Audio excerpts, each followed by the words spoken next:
Stalk and welcome back to my channel. If you're new here, hello, welcome. Today we're gonna do a really exciting video. I don't know if you guys are bored during this pandemic. Obviously we're supposed to stay home.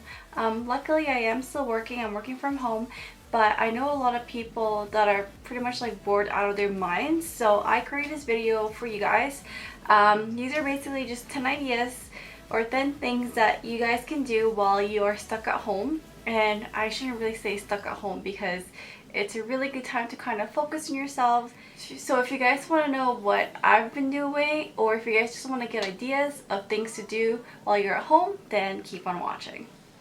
Okay, so the first thing you guys can do is actually walk your dog. Or, I mean, if you don't have a pet, is just go for a walk, and just keeping in mind that you shouldn't be going to like playgrounds or anything like that. You can go out for a walk in your neighborhood, go to a park, but like keep your distance. You're still supposed to be social distancing, and just be aware of like your surroundings, because obviously if you're gonna go through a park, or like a bench, like don't go to the bench, don't touch anything. So for me, Snoopy here, he's actually sleeping beside me. He's been really happy that we've all been home pretty much. I usually take him out like 2 to 3 times a day, and he enjoys his walks. I actually got a harness for him from Amazon because I used to just always use his collar and it always chokes him. So I got the harness. And every time we go for a walk, he loves playing outside. So I would basically take a ball in the park and then just we'll play fetch. And I really like this ball because it's so durable. It's not like the same material as a tennis ball, and this literally would last forever. Now the second thing you can do is have a good workout routine, or just keeping yourself active at home, because obviously gyms are now closed. A lot of people are having a hard time keeping up with their workout routines, so just be consistent.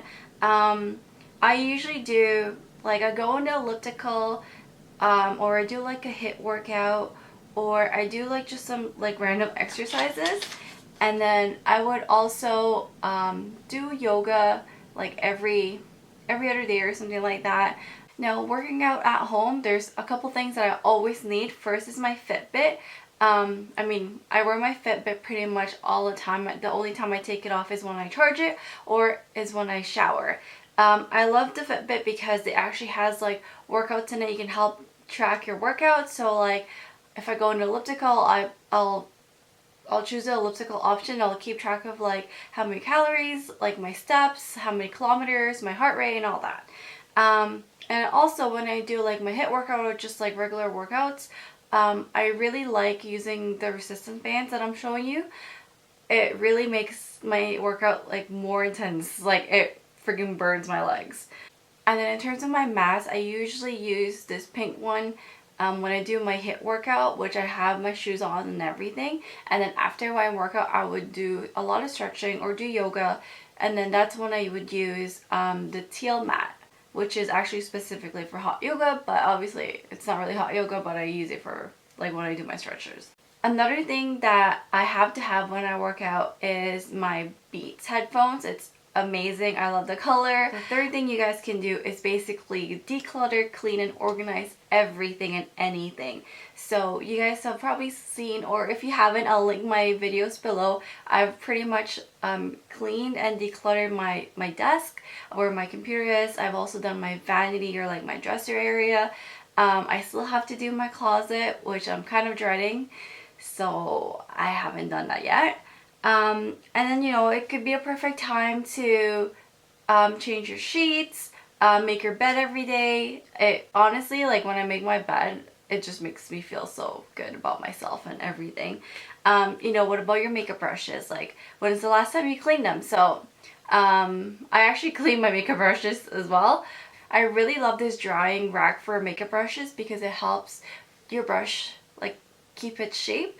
But I mean, if you don't have the rack, you can also just like lay your brushes at the edge of your counter. The fourth thing you can do is revisit an old hobby. And this is basically different for every single person. For me, I could start journaling again. You can see here, like I love just even random journals, like travel journal, if you want to do it old school, just have your like notebook and literally just write anything that you feel. So for me, it could be like decorating my planners. I mean, I still always plan and use my planners, but like I haven't really decorated it as much as I used to. Like I try to use stickers here and there or whatever, but I haven't really been like decorating. I could also like start journaling again. I love keeping journals. Also, there's journals that you can get from, I get mine mostly from Chapters or Indigo. And, you know, there's ones that have prompts. This one here is like a 5-year journal. It asks you a different question every single day for 5 years. Or for me, it's like basically doing YouTube. Like I haven't done YouTube in like pretty much 2 years. And now I'm kind of like trying to do it again because I have more time because I am working from home. And then like, you know, it could be also a sport, like, I don't know, playing hacky-sack or something. And then the next point that I have kind of relates to this one. So the 5th thing you can do is express your creativity. And same thing as before, this is going to be different for every single person. It could be like, I don't know, drawing, painting, whatever. Like, I don't know, it could be baking. So like my tips would be like, you know, you can learn how to do calligraphy. There's, you can look stuff up on YouTube, or you can also get like a book. This one here is like a doodling book, so it's really good because it gives you prompts of what you can do if you don't have a lot of ideas. Like it just kind of gives you a head start, and then like you can go on. I know you can also do some painting. This one here I'm showing you is a paint by numbers of my dog Snoopy. I got it. Actually, I'm gonna link the website where I got it from down below. But I just finished it. I've had it for a few months. But no, I love doing it. It's so relaxing. You can also do like coloring books. There's a lot of adult coloring books that we're really in. You can just do like literally anything and anything you can think of. Oh, and also these markers that I'm using, they're from Amazon and I absolutely love them. I've always wanted to get Copic markers, but they're so expensive, so I didn't want to get them. So these ones I got from Amazon, they're pretty inexpensive and they're pretty good quality, so I will also link them down below. Okay, the 6th thing that you can do is learn how to touch type. And if you don't even know what that means, it's basically typing without looking at the keyboard. Now, I'm pretty lucky because my dad actually forced us to learn touch typing like way back. Like probably when I was like 8 or like 10 years old, like something like that. So what you can do is basically just go on your computer and look up, you know, touch type or touch typing lessons or whatever. There's a lot of like free websites. This one I'm showing you is basically they're explaining what touch typing is, and it'll walk you through like the beginning. So the first they'll just do like F and J, and then like they'll add another letter until eventually you can do the whole keyboard without looking at it.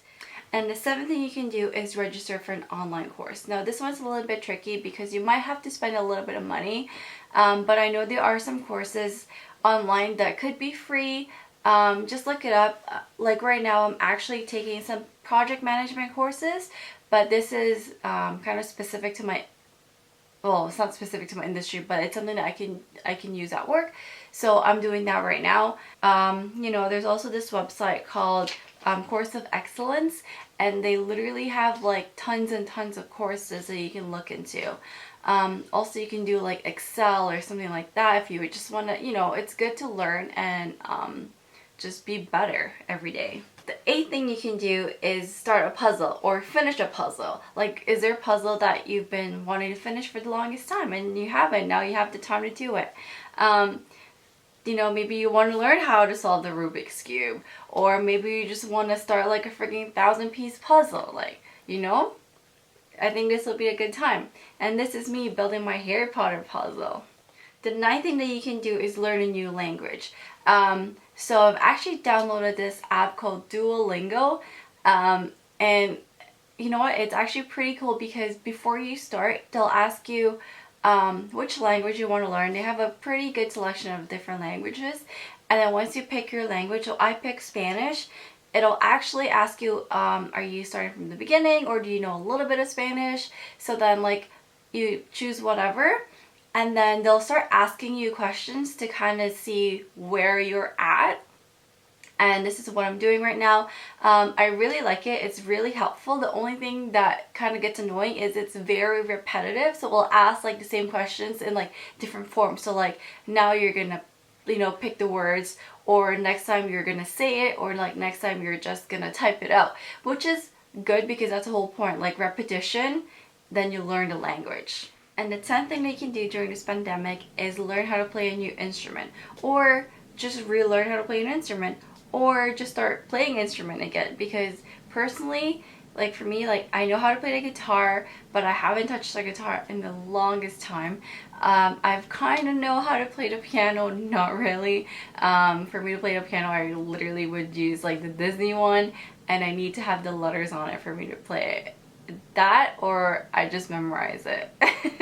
And there's also some apps that you can download for both like learning how to play the guitar or learning how to play the piano, and they're really, really helpful. Everybody, can you feel the groove? Hey guys, it's Ica and welcome back to my channel. If you're new here,